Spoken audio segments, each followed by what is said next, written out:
할렐루야. 옆에 계신 성도님 인사하시기 바랍니다. 정말 잘 오셨습니다. 주 안에서 좋은 일이 있을 것입니다. 주님의 교회 잘 세웁시다. 자, 우리의 존재 가치 한번 올려주세요. 자, 우리는 날마다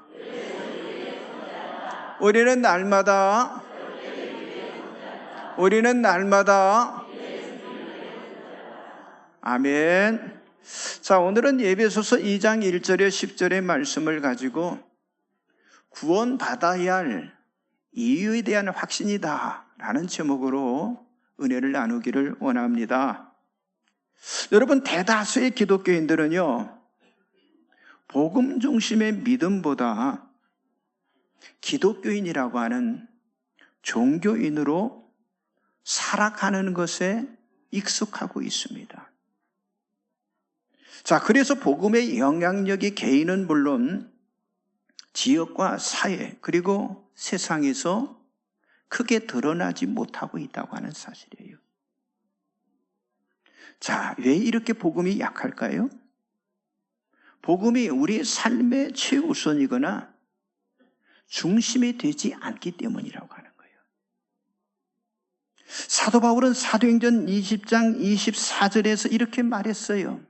내가 달려갈 길과 주 예수께 받은 사명 곧 하나님의 은혜의 복음을 증언하는 일을 마치려 하면은 나의 생명조차 조금도 귀한 것으로 여기지 아니하노라 라고 말했어요. 왜 바울은 복음을 위해서 자신의 생명을 바치겠다라고 왜 말하고 있냐고 하는 거예요. 자, 바울에게 있어서 복음은요, 생명을 바칠 만한 가치가 있다고 하는 사실을 바울이 깨달았기 때문이에요. 그러므로 복음은요, 어떤 천국 가는 수단이나 어떤 구원을 받는 최소한의 믿음으로 여기지 않고요, 오히려 복음이 바울에게 있어서 사명이고 바울에게 있어서 목적이었기 때문에 오직 복음을 위한 삶을 살겠다고 고백을 하고 있는 거예요. 자, 왜 이렇게 복음이 중요합니까? 여러분, 복음 그 자체가 예수 그리스도이기 때문이라고 하는 거죠. 우리가 잘 아는 요한복음 15장 5절에 이렇게 말씀하고 있죠. 나는 포도나무에 너희는 가지라. 그가 내 안에 내가 그 안에 가면 사람이 열매를 많이 맺나니 나를 떠나서는 아무것도 할 수 없음이라. 이렇게 말씀하신 것 같이 여러분, 복음은 예수 그리스도와 모든 것이 연결이 되어 있는 관계라는 관계. 다시 말해서 우리들에게 복음이 약하다고 하는 건요, 무슨 말이에요? 예수 그리스도와 이 관계가 약하다는 거예요. 약하다는 거. 자, 예수님은 포도나무고 우리는 가지라고 그랬어요. 그리고 나무에 붙어 있는 가지는 열매를 맺는다고 그랬습니다. 자, 그런데 예수님이 말씀하신 열매의 의미는요, 여러분, 결과를 먼저 말하는 것이 아니라, 결과가 중요한 것이 아니라 관계가 중요하다고 하는 사실을 말하고 있는 거예요. 그래서 예수를 떠나서는 아무것도 할 수 없다라고 말씀하고 있는 거예요. 그러므로 우리가 복음의 삶을 산다고 하는 건요, 예수님과 깊은 관계 안에서 사는 것을 말하고 있다고 하는 거예요. 왜 우리가 전도를 해야 하고 왜 우리가 세상 사람들을 구원을 받게 해야 합니까? 예수님과 관계를 맺지 못하면 아무것도 할 수가 없기 때문이라고 하는 사실이죠. 그러나 세상의 사람들은요, 이 사실을 모릅니다. 여러분, 사람들이 가지고 있는 잘못된 생각은요, 자기 자신이 모든 것을 할 수 있다고 하는 이 기만을 하고 있다고 하는 사실이죠. 자기 자신의 한계를 모르기 때문에 사람들이 실패하는 거예요. 여러분, 열심히 산다고 해서 열매 맺는 것이 아니라고 하는 사실이죠. 예수님에게 붙어 있어야 많은 열매를 맺을 수 있다고 하는 거예요. 그러나 예수님을 떠나서는요, 그 어떤 열매도 맺을 수 없다라고 예수님은 말씀하셨어요. 여러분, 예수님께서 너희가 아무것도 할 수 없음이라 하신 말씀, 이 말씀이 굉장히 중요한 말씀. 여러분, 사람 자체는요, 본래 할 수 있는 것이 아무것도 없기 때문에 예수님이 말씀하셨잖아요. 너희 중에 누가 염려함으로 그 키를 한 자나 더할 수 있겠느냐라고 말씀하셨어요. 그렇습니다. 사람이 염려하고 걱정한다고 키가 커지고 키가 작아집니까? 아니잖아요. 모든 것이 바로 그분에게 있다고 하는 거예요. 아니, 예수 안에서 이루어진다고 하는 사실이죠. 여러분, 요한복음 15장 7절에 그랬죠. 너희가 내 안에 거하고 내 말이 너희 안에 거하면 무엇이든지 원하는 대로 구하라. 그리하면 이루리라 라고 말씀하고 있어요. 아무것도 할 수 없었던 사람이, 여러분, 모든 것을 할 수 있는 사람으로 바뀌어지는 비결이 있다고 하는 거예요. 그게 예수 아니에요. 그렇습니다. 사람이 구원받아야 할 이유가 바로 예수님과의 관계 때문이라고 하는 거예요. 예수님과 새롭게 관계를 맺고요, 그 관계 속에서 살아가게 되면요, 어느 때인가 그 관계를 증언하는 삶을 살도록 여러분, 예수님께서 우리를 만들어주신다고 하는 사실이죠. 자, 예수님의 이 세상에 오신 목적이 뭡니까? 사람을 구원하기 위한 대성물이 되시기 위해서 예수님은 이 세상에 오신 거예요. 그리고 예수님이 구원하시는 목적은요, 생명을 얻게 하고 풍성하게 하기 위함이라고 성경은 말씀하고 있어요. 그러므로 사람이 구원받으려면 반드시 누구와의 관계를 맺어야 한다고요? 예수님과 관계를 맺어야 한다고 하는 거예요. 그렇다면 구원받는 것은 과연 어떤 관계를 말하는 것일까요? 첫째는요, 구원은요, 하나님의 특별한 은혜의 관계라고 하는 거예요. 여러분, 구원은 전적인 하나님의 은혜입니다. 그런데 하나님의 은혜는요, 일반적인 은혜가 있고 아주 특별한 은혜가 있다고 하는 거예요. 자, 일반 은혜라고 하는 것은 모든 사람에게 주어지는 은혜로서 어떤 사람이든지 차별 없이 베풀어 주신 그 은혜가 일반적인 은혜입니다. 하나님은 모든 사람들에게 일반적인 은혜를 주시면서 긍휼과 은혜가 온 인류에게 전달되도록 하셨다고 하는 사실이죠. 마태복음 5장 45절에 이런 말씀이 있어요. 이같이 한즉 하늘에 계신 너희 아버지의 아들이 되리니 이는 하나님이 그 해를 악인과 선인에게 비추시며 비를 의로운 자와 불의한 자에게 내려주심이라고 말씀하고 있습니다. 그렇습니다. 하나님의 일반적인 은혜는요, 모든 사람들에게 공평하게 내려주시는 은혜라고 하는 거예요. 예수 믿는 사람이든 예수를 믿지 않는 사람이든 상관없이 모든 사람에게 해를 비춰주시고 비를 내려주시고요, 숨쉬고 살아갈 수 있도록 하나님이 은혜를 베풀어 주셨다고 하는 거예요. 그리고 우리가 이 세상에 살아가는 동안 삶의 질이나 건강이나 나름대로의 행복하게 살도록 환경과 자연을 통해서 필요한 은혜를 허락해 주시는 것, 이것을 가리켜서 우리는 일반적인 은혜다 이렇게 말하고 있어요. 그러나 이런 일반 은혜와 다른 하나님의 특별한 은혜가 있다고 하는 거예요. 특별 은혜란 게 뭡니까?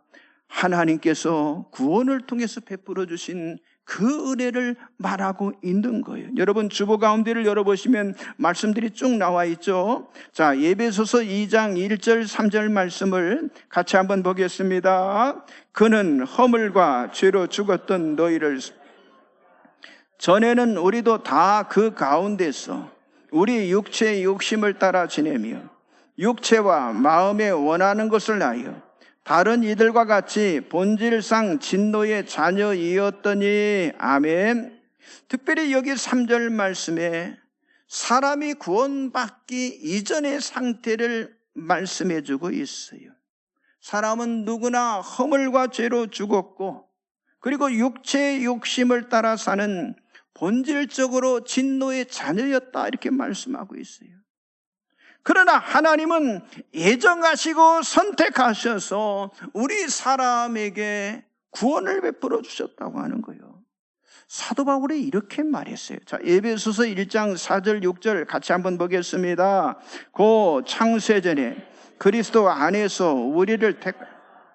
우리로 사랑 안에서 그 앞에 거룩하고 흠이 없게 하시려고 그 기쁘신 뜻대로 우리를 예정하사 예수 그리스도로 말미암아 자기의 아들들이 되게 하셨으니 이는 그가 사랑하시는 자 안에서 우리에게 거저 주시는 바 그의 은혜의 영광을 찬송하게 하려는 것이라. 아멘. 여기 아주 중요한 두 가지 말씀을 말하고 있는데, 하나는 우리를 택하사, 또 하나는 우리를 예정하사. 먼저 예정이라고 하는 건요, 어떤 일에 관해서 작정이 되는 것을 의미하는 거예요. 그리고 선택이라고 하는 건요, 작정된 것에 대한 내용을 의미를 하는 겁니다. 다시 말해서 구원은요, 하나님께서 영원 전부터 구원의 계획을 세우시고 우리를 하나님의 자녀가 되도록 선택을 하셨다고 하는 사실을 말하고 있는 거예요. 그러므로 구원이라고 하는 건 전적으로 하나님에 의해서 이루어지는 것이라고 하는 거죠. 여러분, 에베소서 1장 5절에는 구원은 하나님의 선하시고 기쁘신 뜻에 따라 결정이 되는 것이다 라고 또 말씀하고 있어요. 그래서 구원은 우리 인간의 지식이나 행위나 의지가 아닌 하나님의 주권적인 뜻에 의해서 이루어지는 것이라고 하는 사실이죠. 자, 그렇기 때문에 사람이 구원을 받는다고 하는 건 누구의 은혜? 하나님의 특별한 은혜이고, 그리고 하나님과 특별한 사랑의 관계를 이루는 것이라고 하는 사실이죠. 자, 하나님은 어떤 분입니다? 전능하신 분이에요. 하나님은 지혜를 가지시고 또 하나님은 의로운 분이시기 때문에 사람을 구원하는 일에 절대적인 오류나 그리고 실수가 없어요. 아니, 하나님의 주권에 실수가 없으시다고 하는 거예요. 자, 로마서 9장 14절 15절 말씀 나와 있죠. 같이 한번 보겠습니다. 그런즉 우리가 무슨 말을 하리요? 하나님께 불의가 있느냐? 그럴 수 없느니라. 모세에게 이르시되 내가 긍휼히 여길 자를 긍휼히 여기고 불쌍히 여길 자를 불쌍히 여기리라 하셨으니 그렇습니다. 하나님께는요, 불의가 없다고 하는 사실이죠. 그러니까 사람이 구원받는 것은 전적인 하나님의 뜻이고요, 하나님의 주권에 달려있는 특별한 관계라고 하는 사실이죠. 그래서 구원을 하나님의 특별한 은혜다라고 우리가 고백을 하는 거예요. 자, 사람이 구원받는 거 누구에게 있다는 거예요? 하나님께만 있다고 하는 거예요. 여러분, 사람이 어떤 구원의 기준이라든가 구원의 방법이라든가 구원의 판단, 구원의 평가, 사람이 평가할 수가 없다고 하는 거예요. 만일 하나님의 은혜가 아니면 사람은 구원받지를 못한다고 하는 거예요. 그래서 우리가 오늘 같이 봉독했던 에베소서 2장 1절에 보니까 그는 허물과 죄로 죽었던 너희를 살리셨도다. 또 5절에 보니까 허물로 죽은 우리를 그리스도와 함께 살리셨고 너희는 은혜로 구원을 받은 것이라라고 선언을 하고 있는 거예요. 여러분, 구원은요, 특별하신 하나님의 은혜예요. 그래서 8절에 너희는 그 은혜에 의하여서 믿음으로 말미암아 구원을 받았으니 이것이 너희에게서 난 것이 아니요 하나님의 선물이다라고 말씀하고 있는 거예요. 사람이 구원받고 사람이 거듭나고 사람이 중생하는 모든 것이 하나님의 특별한 은혜의 관계임을 여러분들이 믿으시기 바랍니다. 옆 사람 좀 인사하세요. 구원은 하나님의 특별한 은혜입니다. 예, 하나님의 특별한 은혜예요. 두 번째는 구원은요, 인간 관계에서 일어난 완전한 새로운 관계라고 하는 거예요. 자, 말씀 봤잖아요. 인간은 타락했어요. 허물과 죄로 죽었습니다. 스스로 우리 인간이 할 수 있는 것이 아무것도 없는 그런 불가항력적인 그런 존재가 되었다고 그랬어요. 그러므로 우리 인간은요, 영적으로는 완전히 죽은 상태가 되어 있는 거예요. 그리고 육으로는요, 어때요? 세상 풍조를 따라서 행하는 존재가 되어버렸어요. 결국 육신은 정욕을 쫓아 살면서 결국 사망, 영원한 지옥을 향해 달려가는 그런 운명이 되고 말았다고 하는 사실이죠. 그런데 하나님께서는 이러한 인간을 구원하기로 작정하셨다고 하는 거예요. 자, 로마서 8장 29절 30절 나와 있죠. 같이 봅니다. 하나님이 미리 아신 자들을 또한 아들의 형상을 본받게 하기 위하여 미리 정하셨으니 이는 그로 많은 형제 중에서 맏아들이 되게 하려 하심이니라. 또 미리 정하신 그들을 또한 부르시고 부르신 그들을 또한 의롭다 하시고 의롭다 하신 그들을 또한 영화롭게 하셨느니라. 아멘. 여기 말씀 잘 보세요. 하나님은 미리 정하시고 그리고 정하신 그들을 부르심으로 소명을 두시고 그리고 칭으로서 의롭다고 하시고 최종적으로는 어떻게 했어요? 영화롭게 하셨다라고 말씀하고 있잖아요. 그러니까 하나님은 인간 구원을 통해서 관계를 완전히 새롭게 이루어 놓으셨다고 하는 그런 말씀입니다. 그것이 미리 정하신 그들을 구원하심을 통해서 전혀 새로운 관계로 변화시켜 주셨다고 하는 거예요. 여러분, 오늘 본문 8절에도 너희는 그 은혜에 의하여 믿음으로 말미암아 구원을 받았으니라고 말씀하고 있어요. 그러니까 사람이 구원받는 길은요, 스스로의 길은 없다고 하는 거예요. 그런데 새로운 길이 열리게 되었는데 뭘로 말미암아? 믿음으로 말미암아 하나님과 새로운 관계가 맺어지도록 하나님께서 은혜를 우리들에게 베풀어 주셨다고 하는 거예요. 그래서 사도 바울은요, 복음을 믿는 자에게 구원을 주시는 이 하나님의 능력과 그리고 복음에 하나님의 의가 나타났다라고 고백을 했어요. 자, 로마서 1장 16절 17절 나와 있죠. 같이 봅니다. 이 복음은 모든 믿는 자에게 구원을 주시는 하나님의 능력이 됩니다. 먼저는 유대인에게요, 그리고 헬라인에게로다. 복음에는 하나님의 의가 나타나서 믿음으로 믿음에 이르게 하나니 기록된 바 오직 의인은 믿음으로 말미암아 살리람과 같으리냐. 아멘. 그렇습니다. 여러분, 복음의 핵심은 뭐냐? 하나님의 의가 나타나야 한다고 하는 거예요. 아멘도 안 하셔. 복음의 핵심은요, 하나님의 의가 나타나야 한다니까요. 이 말이 무슨 말인지 아세요? 의로우신 하나님이 우리를 의롭게 여기시기로 작정을 하시고 그리고 의롭다고 인정하실 때 그때 비로소 우리가 의로운 존재가 되어진다고 하는 거예요. 아멘이잖아요.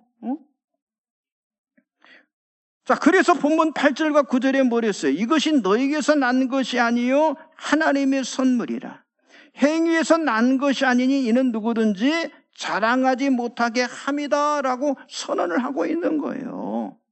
그러니까 구원이라고 하는 건 사람의 어떤 반응이나 사람의 행위에 있지 않고요, 어디 있다고 하는 거예요? 하나님의 은혜에 있다고 하는 거예요. 그러니까 하나님이 의롭게 하심을 근거로 믿는 바로 믿음에 있는 줄 믿습니다. 그러니까 사람이 의롭게 되는 거 사람의 행위로 되는 게 아니에요. 노력으로 되는 게 아니에요. 수고로 되는 게 아니에요. 내가 어떤 대가를 지불해서 되는 게 아니에요. 주 예수 그리스도로 말미암는 하나님과의 관계를 통해서 우리가 의롭게 되고 구원받은 하나님의 자녀가 되는 줄 믿습니다. 자, 말씀 보세요. 로마서 5장 1절 나와 있죠. 같이 봅니다. 그러므로 우리가 믿음으로 의롭다 하심을 받았으니 우리 주 예수 그리스도로 말미암아 하나님과 화평을 누리자. 아멘. 그렇습니다. 우리는 예수 그리스도의 구원을 통해서 하나님과 화평을 누리는 새로운 관계가 되었다고 하는 사실이죠. 이렇게 사람이 의롭게 되고 구원받는 새로운 관계가 무엇에 의해서? 믿음에 의해서 이루어진다고 하는 사실이죠. 그래서 사람의 능력이나 사람의 힘이라고 우리는 절대로 자랑할 수가 없다고 하는 사실이죠. 여러분, 구원의 목적은 타락한 인간에게 하나님께서 베풀어 주신 완전한 새로운 관계를 허락하신 하나님의 선물인 줄 믿습니다. 성도 여러분, 이제 우리가 행하는 두배붕 전도 축제를 위해서 우리가 힘을 다해서 헌신해야 할 이유가 바로 여기에 있는 거예요. 여러분, 구원만이 사람을 변화시킬 수가 있다고 하는 거예요. 그리고 하나님과의 새로운 관계를 맺게 만들어주는 거, 그 방법이 바로 전도라고 하는 거예요. 그래서 우리는 부지런히 복음을 전하는 일에 열심을 다해야 할 줄 믿습니다. 성도 여러분, 구원의 기쁜 소식을 통해서 죄인을 구원을 시키는 하나님의 은혜가 넘치는 그런 전도 현장을 여러분들이 만드시기를 바랍니다. 옆 사람 좀 인사하세요. 구원만이 사람을 변화시킵니다. 예, 다른 방법 없어요. 구원만이 사람을 변화시킬 수 있는 거예요. 마지막 세 번째는 구원은요, 삶에서 이루어지는 지속적인 관계라고 하는 거예요. 여러분, 구원은요, 받는 것이 목적이 아니라 구원의 삶 자체가 굉장히 중요하다고 하는 거예요. 여러분, 구원이 뭐예요? 타락한 죄인을 하나님께서 죄로부터 구절하신 특별한 은혜와 특별한 긍휼이 바로 구원이잖아요. 그러나 구원이 최종 목적이 아니고요. 여러분, 구원은요, 이제 새로운 시작이 되는 거예요. 그리고 사람은 구원받아야 하나님과의 관계가 비로소 이제 새롭게 시작이 되는 거잖아요. 그리고 하나님과 사람이 관계를 맺는 이 효력은요, 어떤 우연이나 어떤 적당하게 이루어지는 것이 아니라 하나님의 말씀, 이 하나님의 말씀에 어긋남이 없이 충족이 되어야 구원함이 이루어지는 거예요. 자, 말씀 보세요. 에베소서 2장 13절 16절 나와 있죠. 같이 봅니다. 이제는 전에 멀리 있던 너희가 그리스도 예수 안에서 그리스도의 피로 가까워졌느니라. 그는 우리의 화평이신지라. 둘로 하나를 만드사 원수된 것고 중간에 막힌 담을 자기 육체로 오시고 법조문으로 된 계명의 율법을 폐하셨으니 이는 이 둘로 자기 안에서 한 새 사람을 지어 화평하게 하시고 또 십자가로 이 둘을 한 몸으로 하나님과 화목하게 하려 하심이라. 원수된 것을 십자가로 소멸하시고. 아멘. 그렇습니다. 우리가 구원받기 전에는 어떤 존재, 하나님과 멀리 있던 그런 존재였다고 하는 거예요. 그러나 하나님은 예수 그리스도의 십자가의 피로 말미암아 인간이 하나님과 한목으로 화목할 수 있도록 그 십자가를 통해서 구원의 관계를 완성해 주셨다고 하는 사실이죠. 여러분, 하나님은 인간과 새로운 관계를 위해서 원수된 죄의 문제를 어디서요? 십자가에서 완전히 해결해 주신 줄 믿습니다. 그러니까 죄가 있는 그 상태에서는요, 하나님과 인간과의 서로 관계를 맺을 수가 없는 거예요. 먼저 이 죄의 문제가 해결이 돼야 하나님과 인간과의 관계가 성립이 될 수가 있다니까요. 여러분, 사도 바울이 구원받기 전에는요, 자기가 뭐라고 그래? 죄인 중에 내가 괴수라고 그랬잖아요.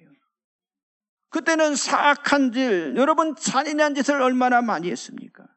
예수 믿는 사람들을 괴롭히고요, 그 사람들을 죽이는데 앞장섰던 사람이 사도 바울이었잖아요. 그러나 예수를 만나 구원받은 이후에 예수님을 본받고 사는 삶으로 완전히 바뀐 그런 삶을 살게 되잖아요. 여러분, 바울이 예수 그리스도와 관계를 맺기 전의 삶은 어떻게 보면 타락의 삶이었어요. 그러나 주님과 새로운 관계가 시작되면서 그의 삶은 완전히 변화와 변혁의 삶이 되었다고 하는 사실이죠. 그래서 사도 바울이 믿음의 아들 디모데에게 이렇게 말했습니다. 자, 디모데전서 1장 18절 19절 나와 있죠. 같이 봅니다. 아들 디모데야, 내가 내게 이 교훈으로서 명하노니 전에 너를 지도한 예언을 따라 그것으로 선한 싸움을 싸우며 믿음과 착한 양심을 가지라. 어떤 이들은 이 양심을 버렸고 그 믿음에 관하여는 파선하였느니라. 아멘. 그렇습니다. 무슨 말입니까? 많은 사람들이 구원함을 받고도 양심을 버린 사람이 있다고 하는 거예요. 아니, 그 믿음이 파선이 되었다고 하는 사실을 상기시키면서 구원은 중요하지만 구원 자체가 끝이 아니라고 하는 거예요. 구원받은 이후 주님과의 지속적인 관계가, 그 관계를 통해서 열매 맺는 삶을 지금 사도 바울이 강조를 하고 있는 거예요. 강조하면서 지금 디모데에게 가르쳐주고 있는 거예요. 여러분, 진정한 그리스도인의 삶은요, 예수님과 연결되어 사는 관계의 삶이라고 하는 거예요. 그런데 당시 바울의 염려처럼요, 여러분, 오늘 지금도요, 많은 그리스도인들이 구원은 받았다고 하는데 그 삶을 들어가면요, 완전 망가져 사는 사람들이 얼마나 많은지 모릅니다. 너무 많습니다. 자, 에베소서 2장 10절 말씀 한번 보세요. 같이 봅니다.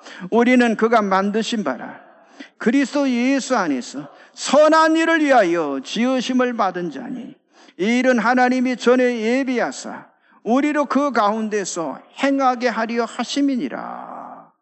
그렇습니다. 구원은요, 예수 믿기만 하는 것이 아니라 여기 선한 일을 위해서, 여러분, 예수님과 예수님의 삶을 통해서 친밀한 관계를 유지하면서 선한 일에 지속적으로 쓰임받는 삶이라고 하는 거예요. 이걸 뭐라고 하는지 아세요? 그리스도와 연합이다, 이렇게 이야기하는 거예요. 이렇게 살아가야 그리스도와 연합된 삶인 줄 믿습니다. 아멘 안 하잖아. 연합 안 되니까. 응? 이렇게 살아야 그리스도와 연합된 삶인 줄 믿습니다. 그렇습니다. 구원은요, 선한 일을 위해서 삶의 성숙까지 자라가야 될 때, 여러분, 그때 하나님께서 예수님께서 우리를 통해서 풍성한 열매를 맺을 수 있도록 만들어 주실 줄 믿습니다. 그러므로 구원의 삶은요, 그리스도와 한 몸으로 유기적인 관계가 지속되는 것을 말하고 있는 거예요. 이렇게 사는 것이 구원받은 자의 삶이라고 하는 거예요. 그런데 요즘 여러분 교회 보세요. 얼마나 개인주의가 많습니까? 얼마나 이기주의가 많습니까? 여러분, 교회마다 이 분파주의에 빠져가지고 서로 단절이 되고 고립이 되고, 여러분, 분쟁이 되는 교회가 얼마나 많냐고 하는 거예요. 그러나 구원은요, 믿음의 자랑을 넘어서 성장과 성숙, 성화로의 연결이 중요하다고 하는 사실을 여러분들이 꼭 믿으시기 바랍니다. 복음에는요, 소극적인 복음과 적극적인 복음이 있어요. 자, 소극적인 복음은 뭐냐? 개인 자신을 중심에 두고 자신에게 집중하고 자기 자신에게 만족하는 그런 신앙생활이 소극적인 신앙이에요. 그러나 적극적인 복음은요, 자기 자신을 깨트리고 자기 자신이 미랄이 되어서 예수님과의 관계 속에서 예수님을 위해서 살아가는 삶이, 이게 바로 적극적인 복음의 삶이라고 하는 거예요. 여러분, 아직도 대부분의 구원받은 신자들이 소극적인 복음에 갇혀 있다고 하는 사실이죠. 그러나 여러분, 이제라도 우리는 변해야 합니다. 이제라도 우리는 전환이 돼야 한다고 하는 거예요. 이제 근본 두배붕 전도 축제를 통해서 구원의 열매가 많이 맺히도록 먼저 내가 변하면 되는 거예요. 여러분의 삶에 큰 변화가 일어나시기를 바랍니다. 이제는 구원의 강력을 넘어서 구원의 성숙과 구원의 열매를 위해서 이제는 전도에 힘쓰는 삶 살아가시기 바랍니다. 여러분, 씨를 뿌릴 때 그걸 자라게 하시고 열매 맺게 하시는 분은 누구라고 그랬어요? 하나님이라고 그랬잖아요. 여러분, 씨 안 뿌리면 절대로 거기에 열매가 맺힐 수가 없어요. 그렇습니다. 씨를 뿌릴 때 하나님은 거두게 하신다고 하는 거예요. 우리 모두가 힘써 복음을 전해서 정말 구원받는 사람이 날마다 더하는 교회가 되고 하나님이 기뻐하시는 영원 구원하는 일에 온 힘을 다하는 우리 온 성도들이 다 되시기를 주님의 이름으로 간절히 축복합니다. 우리 다 같이 찬송가 521장